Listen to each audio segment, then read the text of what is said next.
Audience numéro 110. Le véritable amour appelle le dépassement de soi. Les paroles de l'époux adressées à l'épouse comme sœur poussent les deux à rechercher leur passé commun, comme si lui et sa femme provenaient du même cercle de famille. Le fait qu'ils se sentent frères et sœurs leur permet de vivre en sûreté ce voisinage réciproque.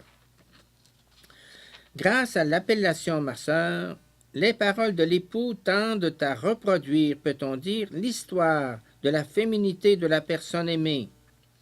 La voyant encore à l'époque de l'enfance, y embrassant son égo tout entier, âme et corps, avec une tendresse désintéressée. C'est de là que naît cette paix dont parle l'épouse. C'est surtout la paix de la rencontre dans l'humanité en tant qu'image de Dieu et la rencontre à travers un don réciproque et désintéressé. Cette relation frère-sœur est le premier fondement de la communion des personnes. Apparaît aussi dans le duo amoureux du Cantique des Cantiques une autre trame. Voilà comment parle l'époux. Tu es un jardin fermé, ma sœur, mon épouse, une fontaine scellée. Cantique 4.12. Ces métaphores révèlent la présence d'une autre vision de l'ego féminin lui-même, propriétaire de son propre mystère.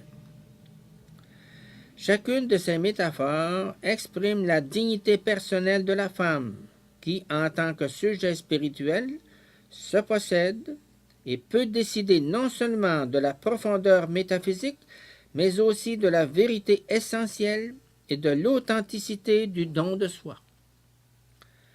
La sœur épouse est pour l'homme propriétaire de son mystère comme un jardin fermé, comme une fontaine scellée, de pair avec la découverte de l'inviolabilité intérieure de la personne.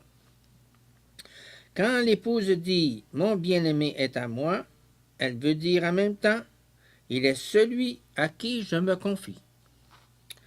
Comme maîtresse de son propre choix, elle dit « Je suis à mon bien-aimé ».